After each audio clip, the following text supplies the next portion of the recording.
Welcome to Your Spiritual Besties podcast. I'm Lauren Leduc.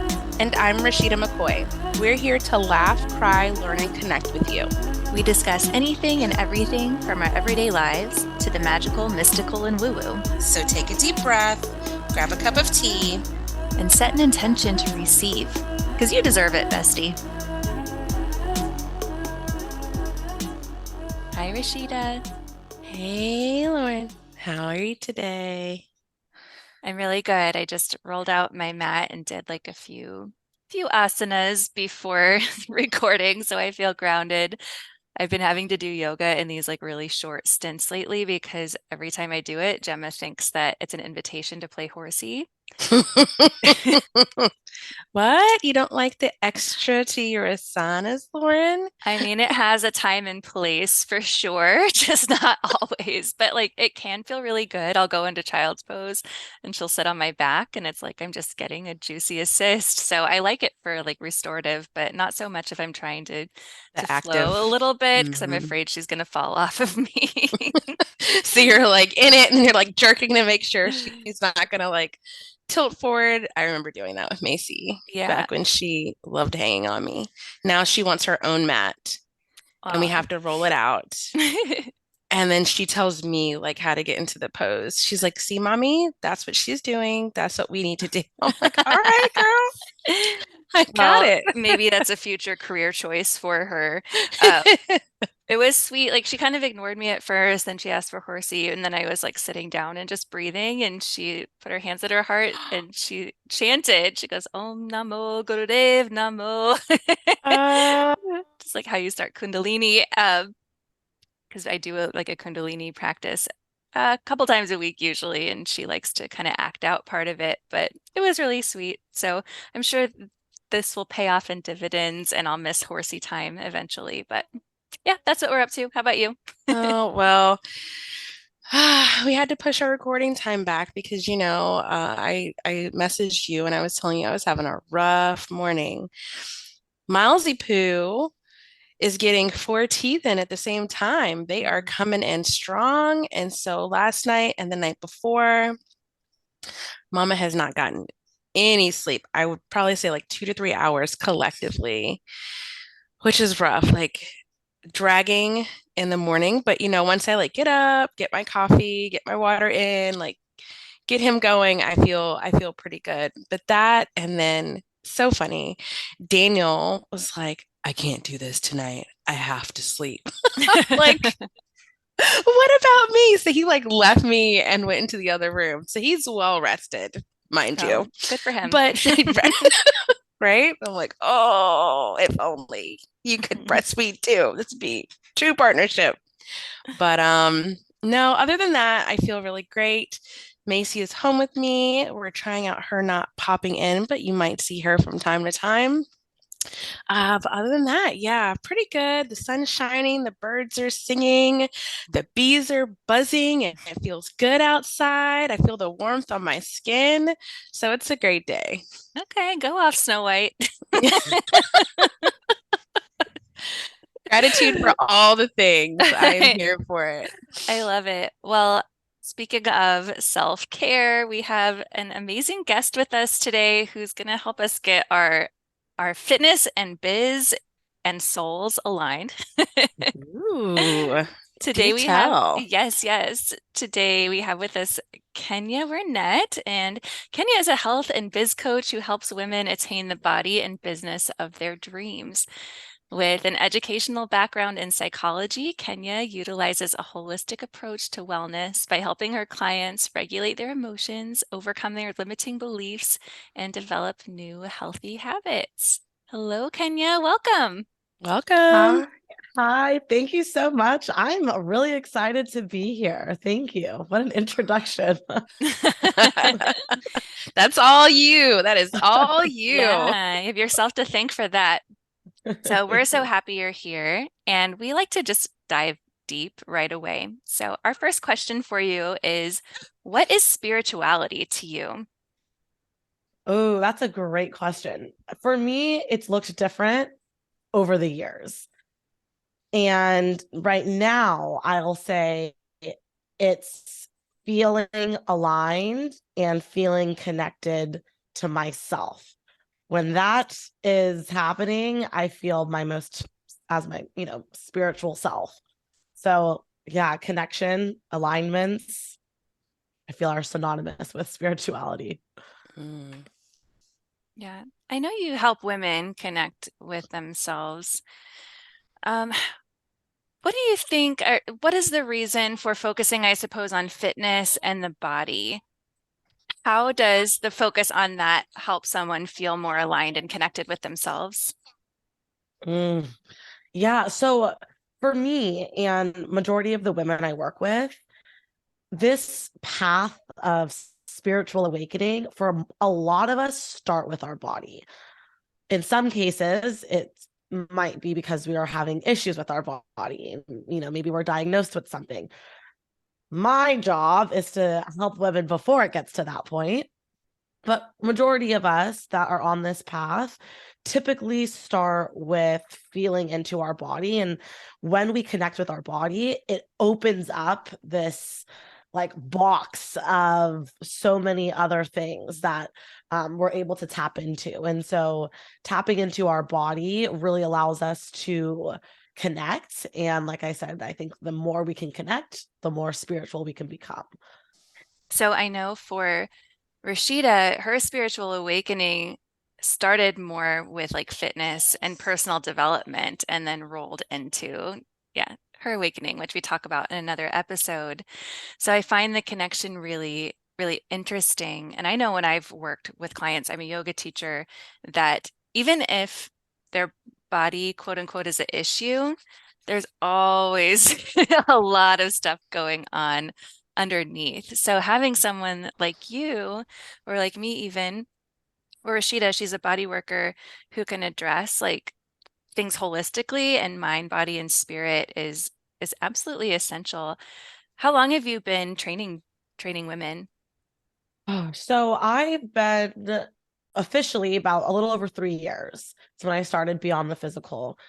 Um, I've been an athlete my entire life. And more than that, my educational background is in psychology. And so I'm well versed in trauma. And in the last, I don't know, maybe 6 years, really dove into exactly how trauma impacts our body. So that's actually Mm. what got me onto the spiritual path is not necessarily wanting to change anything about my body per se. It was more so, how the heck do I heal some of this trauma? Learning that my body might be storing some of it. So like, let me dive into that. And that's kind of how this whole thing started. So did you like have like generally a spiritual awakening at some point and then you were like, ooh, there's this connection? How did that come about? Yeah. So a little background. Yeah, I go for it. I struggled with really intense anxiety Mm, for my entire life. I mean, it was debilitating to the point where I was hyperventilating several times a week, and that was normal for me. It was normal to have these types of episodes. And on rare occasion, I would hyperventilate so badly that I would end up passing out because there wasn't enough oxygen coming to my brain. In 2017, I had another episode, I call it. It was very, very minor issue. I was in a disagreement with my ex at the time, nothing even serious, but I allowed it to get to me. And I started going into an anxiety attack, hyperventilating, and passing out. Except for this time, when I passed out, I fell towards the corner of my living room table. And when I came out of it, I was mortified and scared because I could have really hurt myself. And I called my mom, and she's typically very calming and very, okay, it's all going to be all right, sweetheart. But this time she wasn't. She was angry. And she said, if you don't do something about this anxiety, you're going to have a heart attack before you're 30. And something about that, it just clicked in my head. Like that was the start of my spiritual awakening because it was the biggest awareness I had around mm. just how scary my anxiety had gotten. So that was the start of it. And I thought, okay, well, I don't know what to do to heal this anxiety. I didn't want to go on medication at that time. I still am not on it. I didn't want to go on it. Despite being in the field, I thought there has to be something else. And so I thought, okay, well, I feel good when I'm in the gym. So let me just commit to that. I love that. Okay, so you just started off with really tapping into where you felt your best. Mhm. And that was like getting in your body, working out physically. Okay, awesome. Yeah. So if let's say, we have a listener who is dealing with anxiety, and obviously there are more layers to that. Would you recommend that they, find that one thing that they feel where they feel good and go start there? Absolutely. You know, one of the things that I appreciate about my journey is having the knowledge from psychology and from having that perspective, and also, having the perspective of an athlete and a wellness coach. And I have this blend of the two. When it comes to anxiety, there's a lot to it. Like you said, there's a lot that goes into anxiety, and telling someone to, just relax or whatever, I mean, that's not helpful. It doesn't do anything for us, for those of us that have truly struggled with anxiety. And so what I always suggest is control your controllables.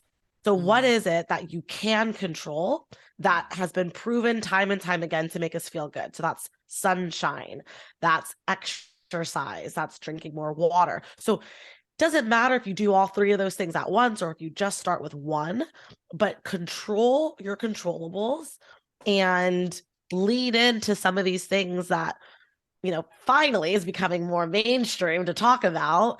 And I can guarantee you're going to feel exponentially better. And even just starting with water, drinking more water, like, wow, I feel a little bit better. Okay, now let me add in some getting more sunshine a day. Oh, wow, I feel a little bit better. And, if for someone that's going to the gym or moving their body or practicing yoga, then yeah, start with that too. I Mm. think when we're in a difficult place with our mental health or dealing with anxiety, just covering the basics can be super difficult. So those little reminders are so important. Drink water, go outside, move your body. It sounds so simple, but they are truly healing. I'd love to know if you can explain to us how trauma and anxiety are related. Um, Sorry, let me just throw a bunch of questions into one. And I'd also love to know, like, holistically, what else you have done to support yourself through this journey of healing. Yeah. So, excuse me. So, trauma, okay. Trauma or any events that happen in our life. And I want to say something too, because I've worked with many women who have experienced what we call, big T traumas. This is more my story: rape, poverty, single parent home, all of that. And we have our little T traumas. This could be something like being bullied in school. This could be having a helicopter parent kind of question every single thing that you do. These are still traumas. And so I want to say, before I answer that question, every single one of us has experienced trauma. And whether you've experienced a big T trauma or a little T trauma, it can be equally damaging when gone unhealed. So that's a really important thing to know, because oftentimes I've worked with women who say, well, I didn't have that bad of a life, so it's okay that I have, like, I should have this anxiety. I don't have any reason to, work on it or lean into it. And my answer to that is always no. We've all experienced trauma in some degree. Now, anxiety, for me at least, really started at a super young age. And for me, it was not being able to understand some of these big things that were happening around me. So some of these big traumatic experiences that I was having, a 5-year-old doesn't understand it, a 6-year-old doesn't understand it. So what happens is our brains go, you know what? This is way too big for your little mind to hold. I'm just going to store it somewhere else. You can revisit it later and release it. Now, as you can imagine, we're not conceptually understanding that at 5 and 6 years old. And so we grow up, and the more traumas we experience, for me, it manifested as more anxiety buildup in my body, which is how those two are related. Forgot the second part of your question. Yeah, I'm wondering, besides, diving into your fitness journey in the gym, what other things have been helpful in your healing journey? Yeah. So for me, it really started with my breath. Before I started practicing breath work as, the way we know it now, I would actually just do this thing in college. It was like, I didn't really know why I was doing it. I didn't know anything about breath work, but it made me feel good. And so I really leaned into that the last several years of, okay, why is it that my breath is making me feel so much better? Especially when I'm intentional about the breath work that I'm doing. So breath work is a huge practice that I incorporate in my life and I teach my clients. But more than that, or equal to that, is meditation and journaling. Those are the three big pieces, holistically speaking, that we incorporate in Beyond the Physical and that I practice personally. Because for someone with an anxious mind, we can get really caught up in our head with a lot of thoughts. And when we have too many thoughts, we forget that not all of our thoughts are true. We get to a point where, like, oh my gosh, all of these thoughts are true. And so for me, I like to get all those thoughts out of my head and onto paper. So journaling has been a practice I've done for at least 15 years. It's looked different over the years.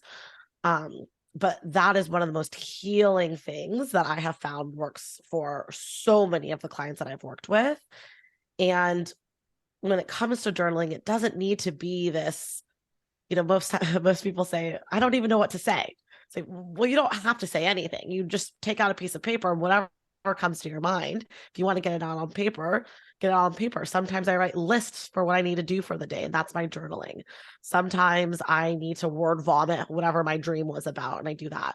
Journaling is really, really healing. And then lastly, the meditation piece. And again, meditation doesn't need to look anyway. For some of my clients, meditation looks like surfing. I live in Orange County, so we're right here by the beaches. For some of my clients, that means going out into the ocean and surfing. For some of my clients, that means sitting, crisscross applesauce with music on in the background and incense burning. So it's really different for everybody. But those are the three biggest holistic practices that we incorporate in our fitness program. Thanks so much for sharing all that. I'd love to know more about Beyond the Physical. When and how did you start it? So Beyond the Physical started in 2020. I started my own fitness journey really 2019. I had been an athlete, but after college, things you kind of forget, So I was really unhappy with my own body and the way I was feeling, and dove into my fitness journey in 2019. And during that time, I was training my friends for fun. I was kind of known as the workout guru when I was a senior social worker for CPS. And so I would train my coworkers, I would train my friends. And I don't even know what changed, but I thought, wow, I felt so much better after going through my own physical transformation that I knew other people needed to experience this. And I had a really good friend of mine, and she encouraged me to start online coaching.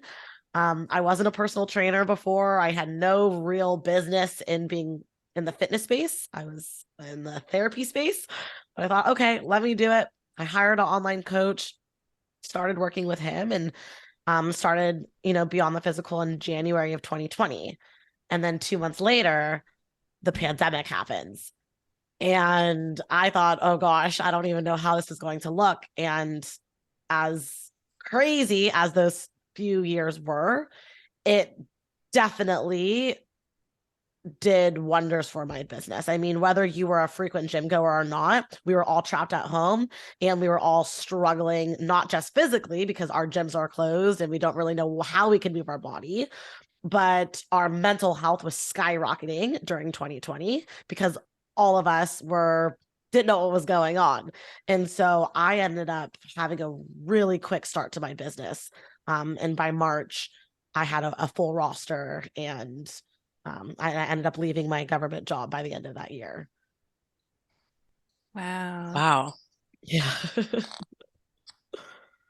That goes to show like how it's not just about the physical actions of the body, but you really incorporating both what you know from your psychology space to into like the physical fitness space. It's so potent, having a knowledge about like emotions and what people are going through and how you can really support them as well as because I know sometimes when we do certain therapies or, we just get part of the picture. And like for me as a massage therapist, somebody will come to me and say, "Oh, this is bothering me. Will massage help take care of this?" And I can say, absolutely, it will help. However, maybe a physical therapist, right? Maybe another type of modality will help. And being able to like marry all that, like, how awesome is that for your clients? That's like really, really potent.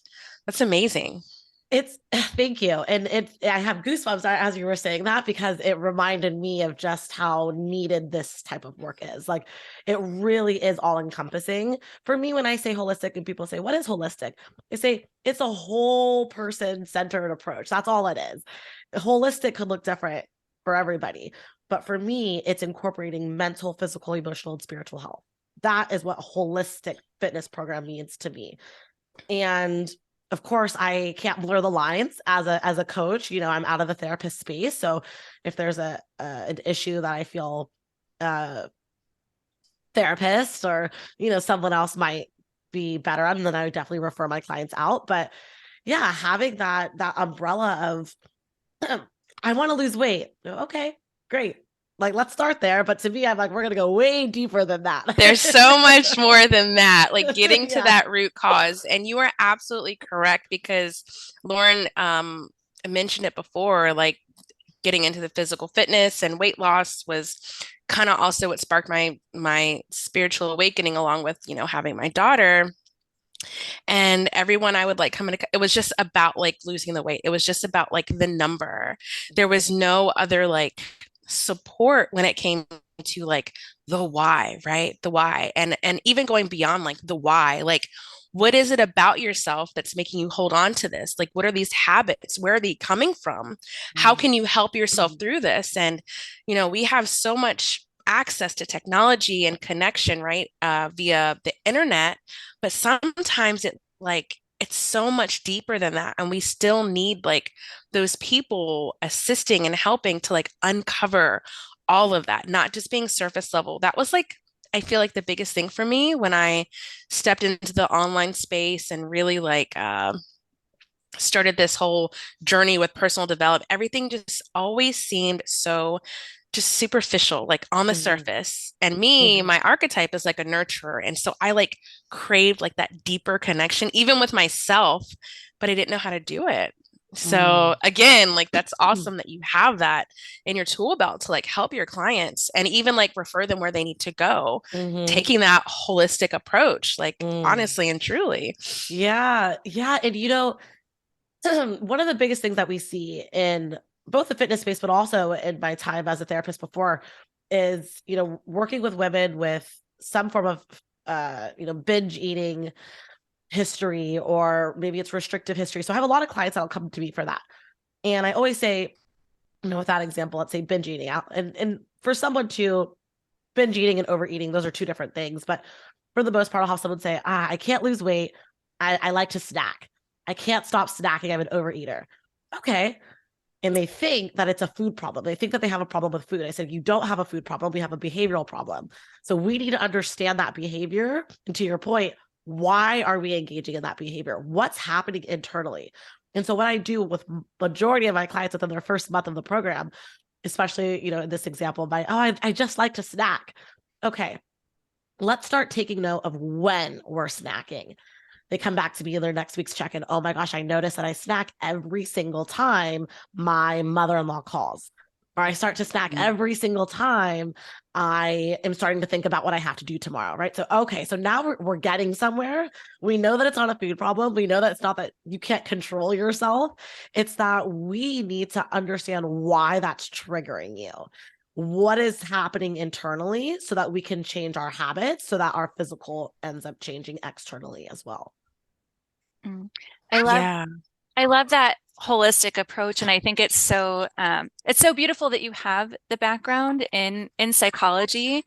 I know, like I do work with trauma myself, just from a yoga standpoint, and for those who have heard of like the ACEs score, adverse childhood Mhm. experiences, like that Mhm. started off as a study on obesity.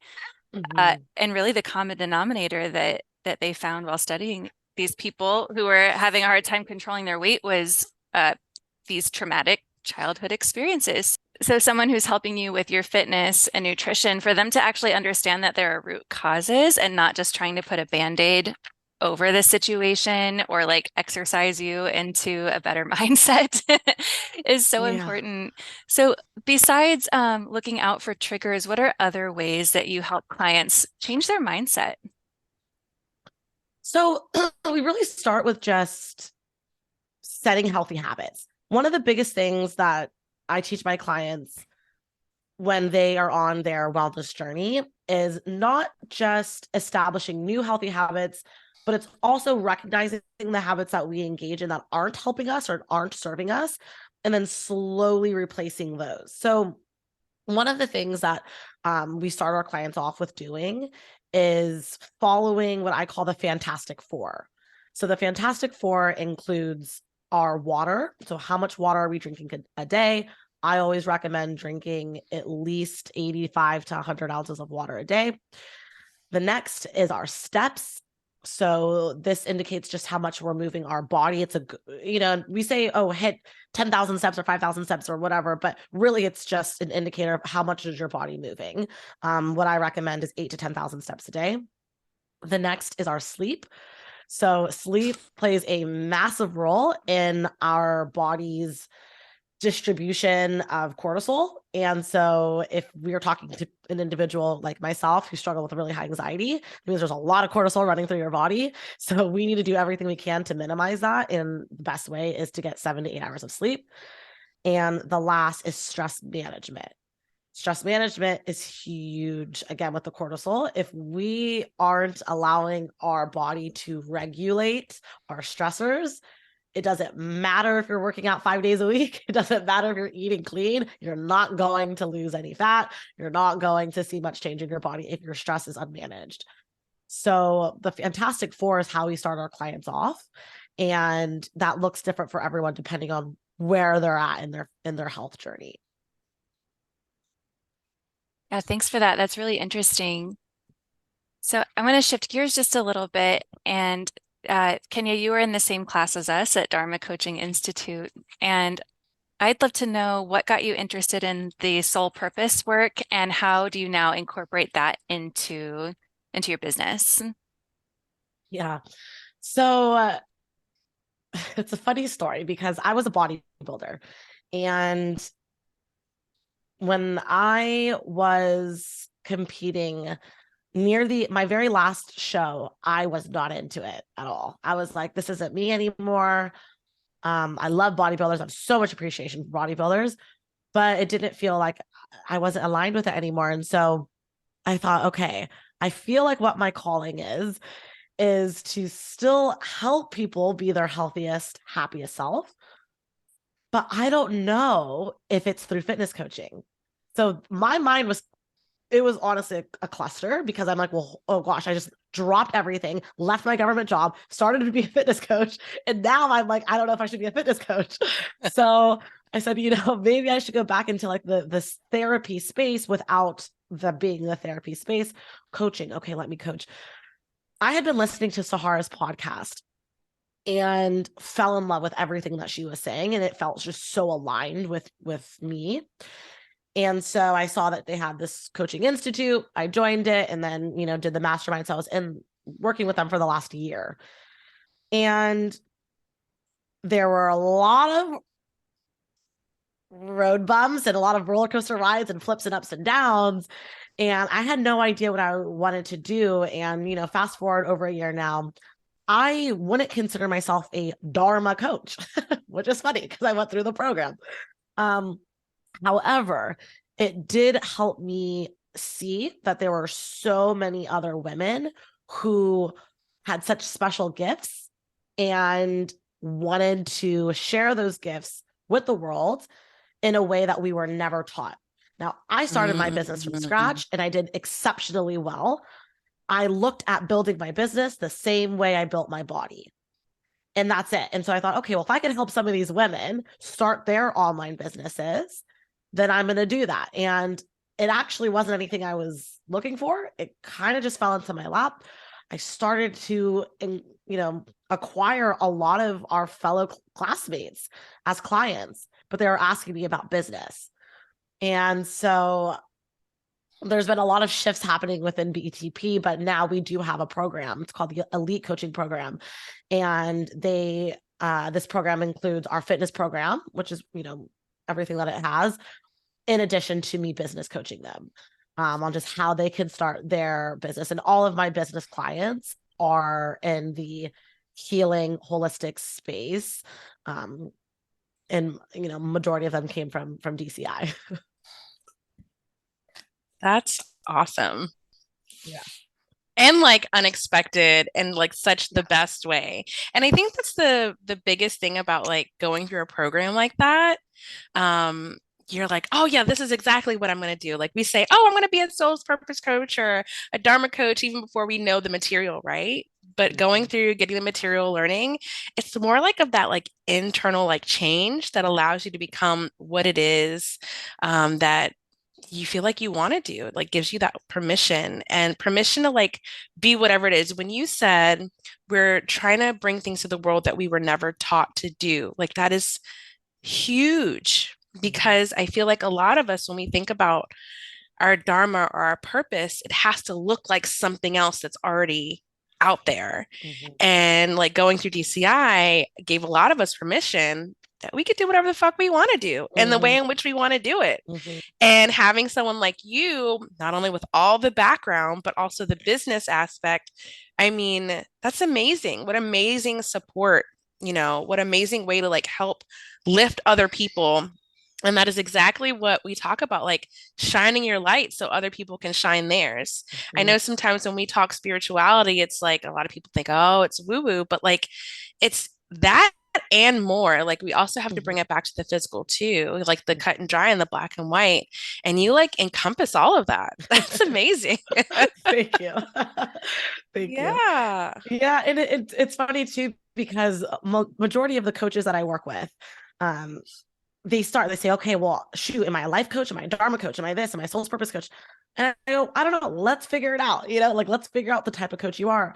And, some of the women I've worked with, I have one client and we've deemed her as just the hype coach. She's like, I just hype people up. I don't know how to, and I'm okay, then you're a hype coach. Like, you know what I mean? Yeah, we're talking about spirituality. We're talking about embodiment. We're talking about alignment, but what you're doing is you're helping them feel heightened about their life. You're hyping them up about their life. So you're a hype coach. Okay, done. And it's funny because she's like, well, there's no such thing as a hype coach. I'm like, well, yes, there is. Like we're now creating there it. is. Yeah.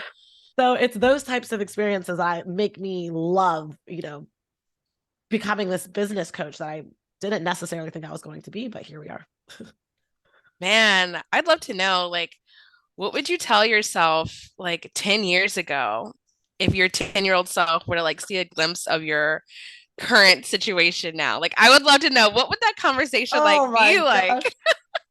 Definitely a couple of things. One, like fuck a plan because you never know where the plan's going. So, and I say that laughing, but I also say that because that was a huge reason why I had so much anxiety. I was a 3, 5, and a 10-year planner.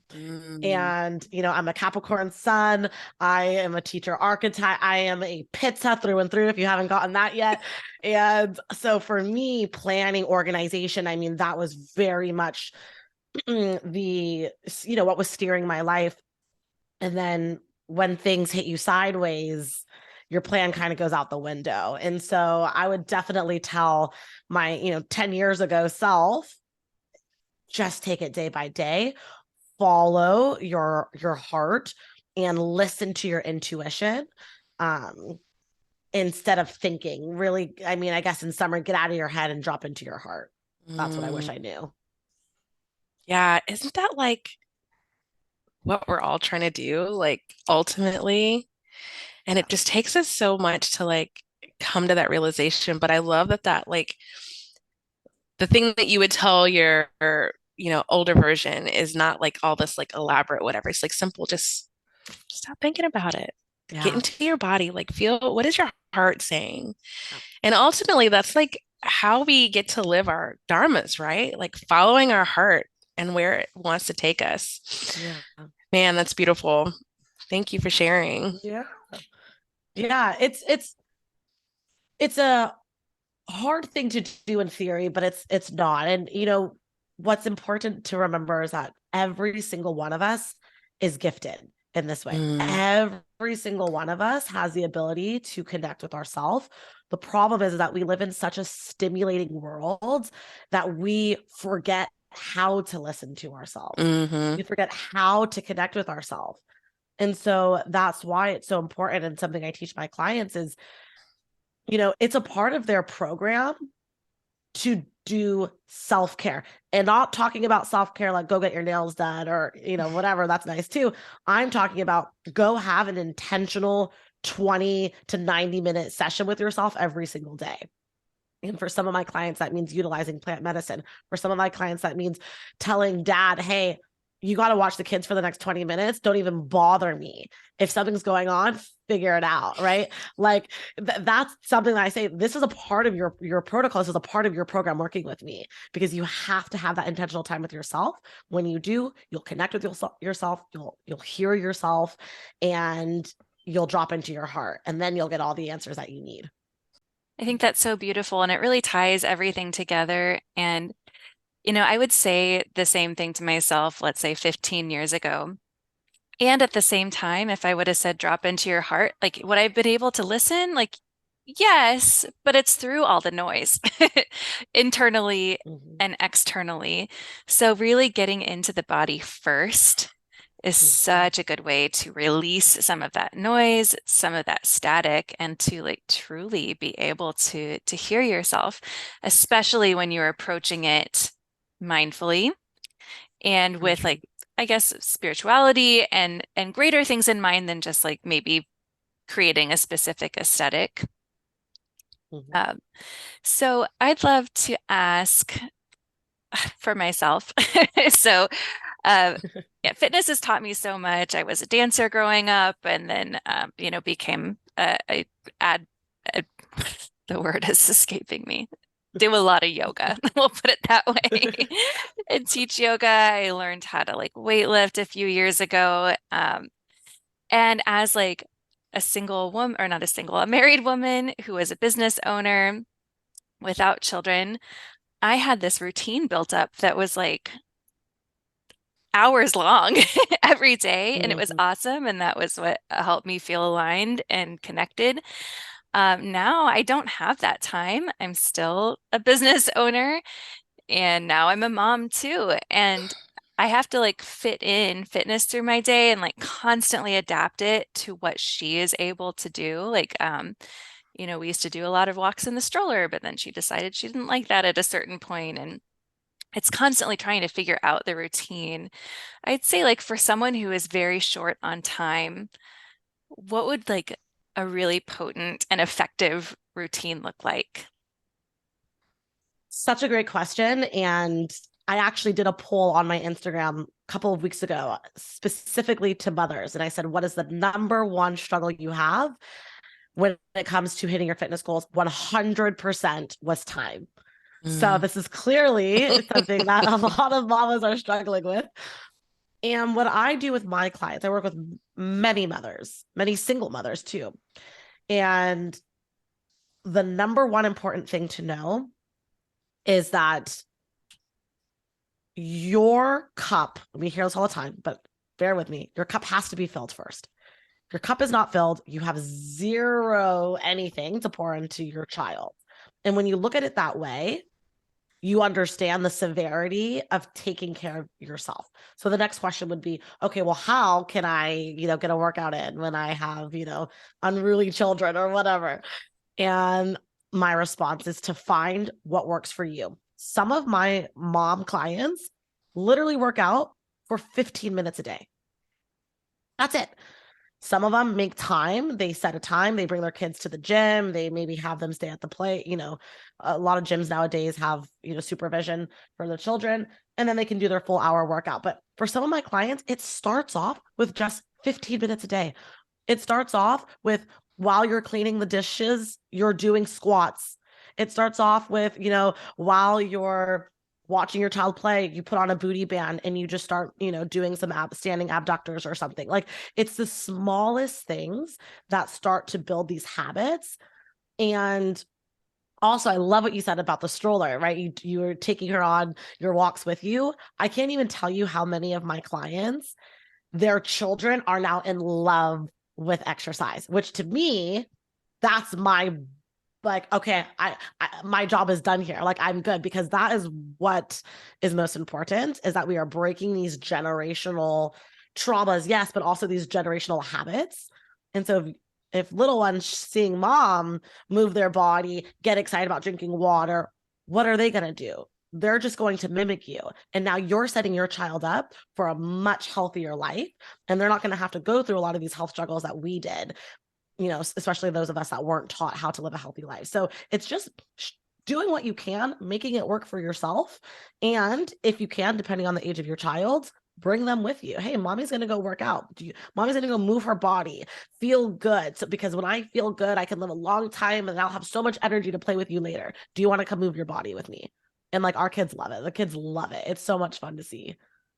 Yeah, I think that's such a good point. Like Rashida and I, when we first got on today, we're talking about like rolling out a mat for Macy and Gemma wanting to play horsey, but jumping on my back. And it's true. And we've had this discussion before because, man, it's so jarring, like becoming a mother, and then you have to change so many habits. Yeah. And yeah, it gets way harder to work out with a kid around, even if you're, unless they just like love the daycare at the gym or something like that. There's just always going to be like a little bit of tension and struggle there. But you're right, it's so worth it in the end because you're modeling healthy habits for them. You don't have to teach them to exercise or to enjoy exercise or water or being outside. It's just incorporated into daily life. And it's such a Part of who you beautiful are. thing. Mhm. I think there has to Yeah. be, well, like a lot of things in motherhood, an acceptance, especially in the first few years, that things are just going to be a little bit harder and they're going to be different than what they used to look like. And,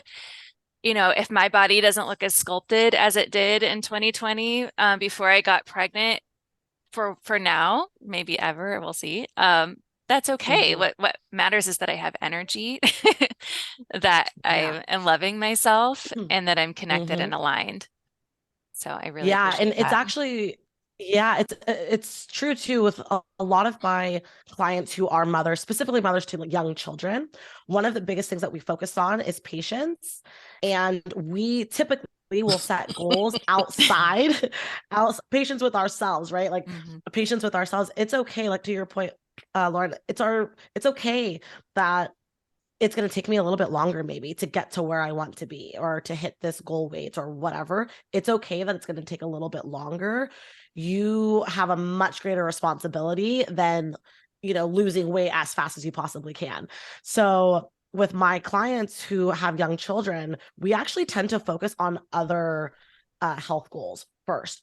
So typically someone will come to me and they say, okay, well, I want to lose 25 pounds, or I want to hit this goal weight, or I want to, get to this dress size. I say, okay, great. For a lot of my mom clients, though, our first couple goals have to do with, oh, this is really for everyone, but specifically the moms. How do you want to feel? Like you said, I want to have more energy in my day. Okay, what's another goal? I don't want to have a 3 p.m. coffee. Okay, great. Third goal, okay, I want to lose 25 pounds in the next, 3 months or 4 months or 6 months or whatever. So we kind of base it off of that. And when you don't put that pressure on yourself of, I need to lose 20 pounds, and instead I just want to feel more energized, you're going to feel so much more excited about your health journey. You're not going to beat yourself up if you don't go to the gym for 60 minutes a day, 7 days a week. And those are the things that are actually going to help you get to your goal much faster and with much more ease. I agree with that so much, only because I was there a little while ago after Macy. And you're right. I feel like in the beginning, it was becoming obsessed with like the number, right? Stepping on the scale all the time, feeling disappointed. even not having the knowledge that your body's going to change, and just because maybe you gained some weight back doesn't necessarily mean that that was fat that came back on, Mhm. right? Especially if you're lifting and doing all the things. Um, and like that surrender part that you're talking about, I feel like surrender comes up often. Like when Lauren and I talk, it's always about surrendering, having that patience, but just letting go of like the numerical outcome.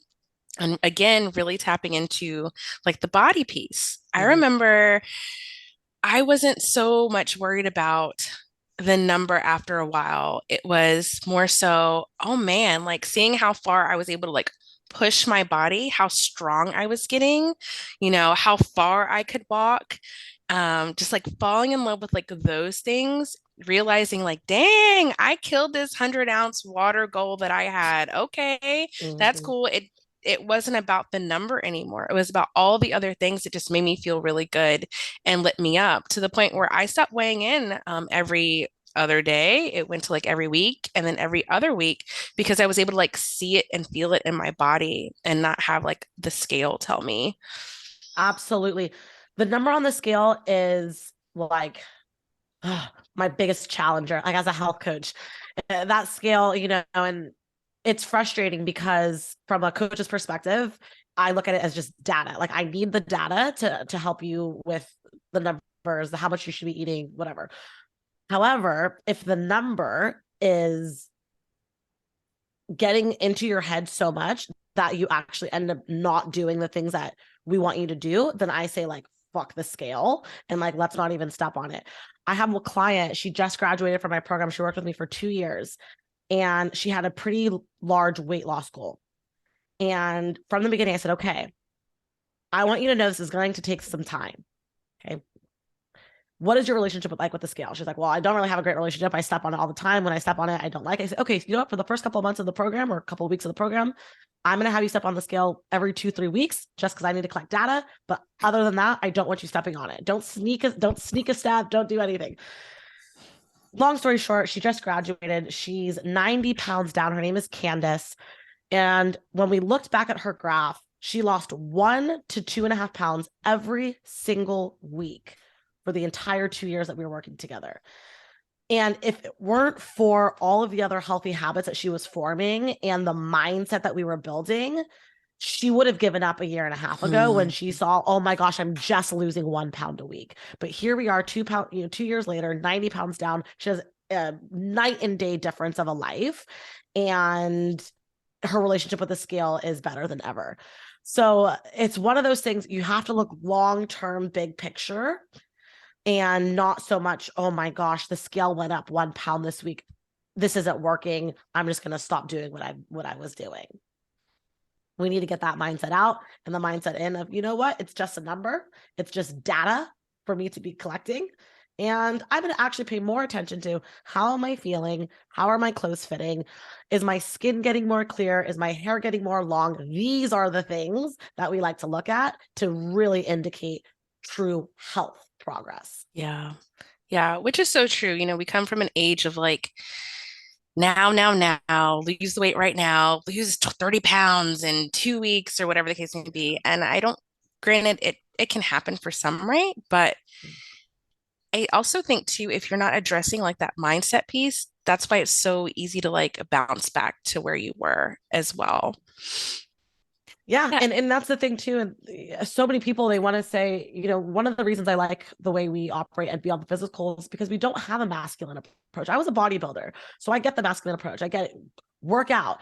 If you're tired, doesn't matter. Your dreams are more important. Your body's whatever. That's like okay, but like Yes. it's like I'm also stressed out. I have 2 children. I have a full-time business. Like there's so many other things that we want to focus on than like do. And it's more like, okay, well, who can I be in order to have this life that I want to have and feel the way that I want to feel? So yeah, it's crazy. The masculine approach to fitness, like it needs to well, it could just stay, like one sector, and I'll stay in my other sector. Well, I want to add too that it just typically doesn't work in the long term for women. And like we're Mhm. sold all that bullshit for a reason. It's because these Mhm. companies want to make money, obviously. And Mhm. yeah, do their products work in the short term or do their Mhm. strategies? Yes, but are they going to maybe ruin our metabolism in the long term? Yeah, are they Mhm. going to not address like any psychological or emotional aspects behind, our habits and behaviors? Yeah, they're Mhm. not. So all they want to do is like keep us in this yo-yo cycle of like gaining and Mhm. losing weight so that we'll just keep buying shit. And so Kenya, I Yeah. appreciate your more like, I'll say holistic, but just realistic approach. Mhm. Um, Mhm. I think people want to see that those quick results, but like nothing like really worth attaining happens that quickly. We have to play the long Yeah. game. Absolutely. And one of the sayings they have in BTP is, we cannot change the body without first changing the mind. So we have to start with the mind. We have to start with the way that we are thinking. And I know now it's a popular um everyone says change your mindset, change your mindset. And I'm like, yes, but if we want to change our mindset, we actually need to know how to change the mind. Mm, We need to understand as coaches how to deconstruct these negative thought patterns and reconstruct new healthy habits. That, and probably I'll credit my educational background, which I thought, oh gosh, I can't believe I'm leaving the corporate world. My degrees don't mean anything, but this is when I remind myself that they do. Because telling someone to just change their mindset doesn't really do much unless you know how the mind works. So, I mean, that's a whole other thing that we could talk about like a whole different day, but really deconstructing some of these negative thought patterns and establishing new, firing and wiring the new pathways. circuitry in our brain. That's how we actually get to change. So change the mind, and then your body's going to change second to that. Yeah, I love that so much because, again, before my spiritual awakening and spiritual awareness, I was heavy in the personal development space. And I talked about this in my spiritual awakening episode, but it felt empty after a while. Like I went to the conferences and I felt really good. And I was, doing the online things and I was following these people, but there was just something about it that just wasn't,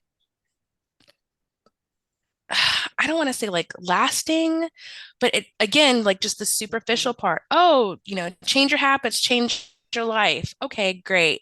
You're telling me to do this, but you're not telling me how to do this. You're telling me what you're doing, but you're not giving me the tools in order to like really affect change in my life. And then at the end of the day, or after 2 months, or 3 months, or 6 months, when I'm back in the same place, I feel like shit. And I feel like Mm-hmm. the problem is me. And yes, it is me, but it's not a problem that I can't fix. I just don't have the right tools. And so then I'm Mm-hmm. bouncing around to all these different type of like personal development teachers. Maybe their way of doing things will work. Maybe their way of doing things will work. And it doesn't because it's Mm-hmm. not me, right? Mm-hmm. It's not the whole picture. Yep. Having someone on the stage and telling me X, Y, and Z, yes, it's going to get me fired up, but it's not the whole picture. I can't take that like motivation and Mm-hmm. keep it like in a box with me the whole time because Mm. I have to work on all that internal stuff too. And I think that was like the biggest catalyst for me to like push past like personal development and Mm-hmm. into like digging deeper into myself and like being like, okay, Rashida, there's nothing wrong with you, but there's something more to this. Mm-hmm. And what is that Yeah. more? Like that curiosity. And that, is what propelled me this way. But a lot of people, they get Mm. stuck in this like loop, I feel like. And so, Totally. Oh my goodness, yes. And everything like yes, yes, yes, because I was totally me as well. I was heavy in the personal development. I mean, Tony Robbins, Gary Vaynerchuk, like yes, these were the people I yes, love to listen yes. to. And you get excited, right? And then you like do the things. And then yeah, 2, 3 months later, like, hey, well, hold on, nothing actually changed. And so they're great. They're great teachers, they're great leaders in their space. I decided to go a little bit of a different route. I'm a huge Dr. Joe Dispenza fan. I'm a huge Michael Pollan fan, and these are the types of books and mentors that I like to listen to. And they are talking about how to actually the how to you're talking about how to change your mind. Mm, So for any of your listeners too, if you are like, okay, I need the how to, highly recommend looking into any book of Dr. Joe Dispenza. If you're not a reader, you could watch the documentary Heal on Netflix. That's a really good one. Michael Pollan, I don't know if any of your listeners are into plant medicine or psychedelics, but he is really great. He has a book called How to Change Your Mind. It's all about psychedelics and really what's happening on a neurocircuitry perspective. Um, and yeah, I mean, the how to is the most important thing. And that's exactly what we teach our clients. It's like, okay, how do we actually do this? Yeah, this is amazing, and thank you for the resources because I know a lot of people get really excited about this. I know for me too, part of me like I'm really excited that we're really starting to look at some of these plant medicines as not being bad and banned and how it can like really help. Just a little personal thing. Daniel and I are looking into some stuff as well because we're like, we want to take the, ourselves to the next level and elevate. So I'm really excited to like get that book from Michael Pollan. So Mm-hmm. thank you for that resource. Yeah. But yeah, the how to, man, the how to is like the thing. And it makes you, it gives you more empowerment once you were locked into the right spaces. And like I said, some people they do really well with those other teachers, Mm-hmm. but sometimes some of us need a little bit more Mm-hmm. of that how to. Mm-hmm. And those, mentors and teachers, the ones I'm just, sharing now. Bessel van der Kolk is also another one that I want to mention. He is the author of the book, The Body Keeps the Score. And so for, kind of tying it back to what we talked about earlier with anxiety and trauma, he talks about how trauma is trapped in our body. So when you want to heal, you have to address your trauma. And he really beautifully outlines how to do that. He actually, fun fact about him, was one of the authors of the Diagnostic Statistics Manual. It's called the DSM. It's what we as psychiatrists use to diagnose patients. So it's a book, you open it up. Okay, you have all these things. Boom, you are depressed. Okay, you have all these things. You are, whatever. And so it's so amazing to see him write this book now saying, oh, geez, it is so much more than just a list of things. Our body is quite literally holding on to every experience that we've had. And so Bessel van der Kolk is incredible. So that's something that I just wanted to mention. But yeah, the how to from these perspectives help us connect. And it's instead of do, rah, rah, rah. It's okay, tap in. This is how to drop into your heart. And so once we're there, then it's like this floodgate of endless opportunity. Yeah, I think all those resources are super helpful and important, and having a roadmap is incredibly Mm, helpful. What I also like is your more feminine approach where like I have a feeling, Kenya, you're giving your clients the tools and then allowing them to be in their own experience with it. Mhm. Instead of, yeah, being like the bro Mhm. coach of like, you're gonna do it now in my Yeah. exact way and blah, blah, push, Yeah. push, blah. Yeah. push. Yeah, You don't want it hard enough. That's because exactly it. yeah, Sorry, Lauren. no, it's hilarious. And it's just, it's a empowering thing to be in relationship with these tools and to have the autonomy and authority to explore them how we wish and to see Mm, what works and what doesn't. And it's an Mhm. honor to be like a guide or a coach in the Mhm. space of like witnessing someone's journey in that way instead of like hyper controlling. Yeah. Yeah. It's mm, it's true. And to Rashida's point, the raw, like, do it or you don't want it bad enough. And you're like, but damn, I do want it bad, but something has happened. There's a block. Like, hold Mhm. on. Like, it's not that I don't want it. It's that there's something else. And so I take each of my clients, from an individual basis. If someone needs a little bit more of that tough love, I can provide it, but I am in no way, shape, or form a heavy masculine, do this or you clearly don't want to lose weight bad enough type of approach. It's very much, okay, why are we having these blogs? I'm going to give you these questions, give you these resources and tools, and then I'm going to allow you to sit with all of it. And it works every time because that's I think the more beautiful way to do most anything is to just tap in, see why we're feeling the way we're feeling or why we're doing what we're doing, and then we're able to get into that mask a little bit like, okay, I see this now. Now, what can I do to change this? And that is when we tap into the mm, masculine of like, mm, okay, I need to wake up at this time. I need to meal prep on Sundays. These are more doing type of actions, which is more masculine, but it's hard to get there until we've gone through the feminine of like, well, why am I being this person? Yeah.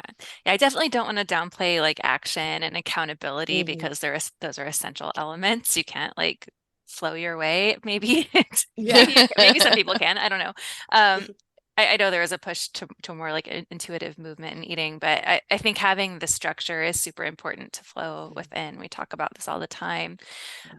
But yeah, that all sounds really beautiful. It's funny, when I wanted to learn how to weightlift a few years ago, because yoga was like overstretching me pretty much, and I needed to Mhm. support my joints better. I looked for like the nicest trainer I could find. I was like, I want a woman trainer. I want somebody who's not going to yell at me. But like, given that circumstance, like I'm going to work my ass off, Mhm. you know, Mhm. just don't Yeah. yell at me to do it, or I'm Yeah. gonna not want to. Yeah, totally. It's basically an individual basis, and everyone's different. Everyone learns different. So, Mm. um, yeah, it's at the end of the day, as long as we're moving our body in a way that's challenging and also making us feel good, you're going to get results. It's just, but again, we can't change the body without changing the mind. So always start with the mind. Always. Mm, I love that. I like really, oh my gosh, where were you like 4 years ago? No, this is amazing and needed in so many different ways. I feel like, and even you being able to like step into this space, have this type of approach, you're like gonna empower other people to like do the same because you're getting the results and it's just like deeper and more connected and really allowing us, like Lauren said, to like have our own experience and be okay with that. I love, love, love that. Yeah, thank you. Yeah, just thank you for all you do, and thanks for sharing your process with us and your story. I think it'll be really inspiring and motivating for our listeners. So we really appreciate it. It's motivating for me because I've been like a little inconsistent the last month with my workouts, but now I'm like, okay, gonna get that structure back. Yeah. Yeah, it again, give yourself the grace and knowing that it's not about being perfect. It's Mm, just about making progress and doing what you can, with what you have. So if today you have 10 minutes, you have 10 minutes. Tomorrow you have 75 minutes, perfect. Like, but it doesn't need to be the same. It doesn't need to be um this crazy approach that I think a lot of us think I have to cut out this food group. I have to train 7 days a week. I have to, it's like, no, you don't. Actually, I've worked with over Mm, 600 women and I can attest to this. I've had well over 10,000 hours in this space, which is going to make me an expert in this space. So I can tell you, no, you don't need to do that. You just need to follow a plan that works for you. And sometimes that plan looks different every day. Well, since you talked about how many women you've helped so far, how Yeah. can our listeners find you and work with you?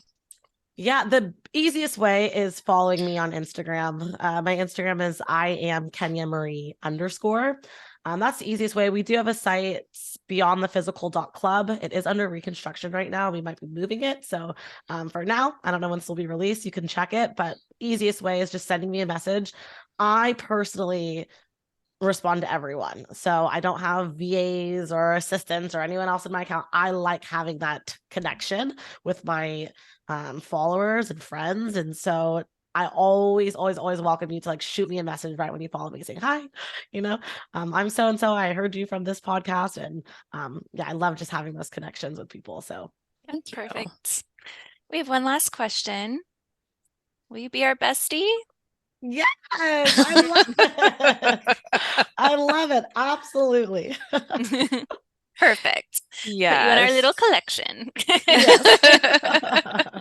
This has been very inspiring and eye-opening and like even motivational for me. I know, Lauren, you were feeling that too. We really appreciate you being here and all the wisdom that you shared with us. So thank you Thank so you. much, Kenya. Thank you for having me. This was a lot of fun, and I love what you guys have put together here. So I'm excited for your listeners to hear this one. I'm excited to go back and listen to all the other ones too. So Thank thank you. you. Thank you. Yeah. Thanks, Kenya. Thanks, everybody. Bye. Thank you so much for joining us for this incredible episode. If you loved it, don't forget to subscribe, leave a review, and tell all your besties about us. You can also connect with us on Instagram at yourspiritualbestiespodcast, and be sure to say hello and share your thoughts about the episode. Love you, bestie. Talk soon.